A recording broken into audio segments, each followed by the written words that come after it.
Mainit na balita, bagong matibay na ebidensya laban kina Liza Smugs at President Bongbong Marcos Jr.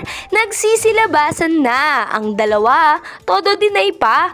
Naganap na bombing sa Marawi, totoo bang meron talaga silang kinalaman?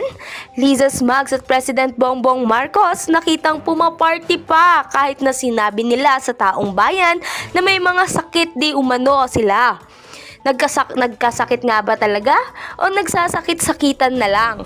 Mga netizens, dismayado na naman. Ngayon napapaisip na tuloy ang taong bayan kung tama pa ba ang desisyon nilang isuplong si PBBM sa pwesto o magsisimula na ang EDSA People Power 3 para patalsikin si PBBM sa pwesto.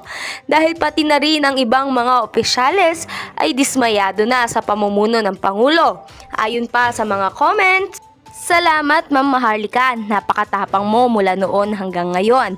Nakikipaglaban ka para sa ating bansa. Pinas, kung tutusin wala ka naman dito. Thank you for sharing. Malungkot ako dahil sa balitang ito, nakita ko ang tunay na ugali ng pinuno ng bansa.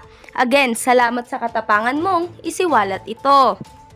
According to the netizens, the head of the PSG can be investigated by the proper authority of the alleged whereabout or nowhere to be found of PBBM. The PSG can probe the said allegation, according to the netizens.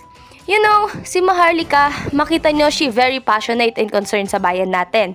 I hope hindi siya magkasakit.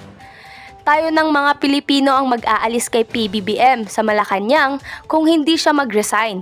Lalo lang tayong maghihirap dahil lahat ng bilihin ay tumataas. Mag-people power po. Mga Pilipino talaga, bihag pa rin kayo ng mga masasamang impluwensya na mapagkunwaring kaisipan, hindi ko nila lahat at marami nang gising sa katotohanan. Kahit na anong gawin ng masama, hindi kayo magtatagumpay. Ang pinuno ng isang bayan o bansa may kinalaman ng Diyos dyan.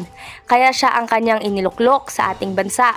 Kaya kayong kritiko na namumuno pag ang Diyos ang kumilos sa inyo, bibigyan kayo ng parusang habang buhay ninyong pagdurusahan. Ang dapat sa ating mga Pilipino, tulungan ng pinuno ng bansa. Hindi dapat watak-watak. Kaya napakaganda ng ginawa ng presidente. Magkaisa. Unity ang Pilipino. Yung ayaw dito, kasangkapan ng satanas. Yan, tulad ng ginagawa ng tao na ito. Linisin mo ang puso mo at isipan para sa ikukaunlad ng bayan natin. At heto naman ang buong detalye. Panoorin natin. By the way, this is Boses ng Masa at kung bago ka pa lamang sa aking channel, ay mag-subscribe ka na!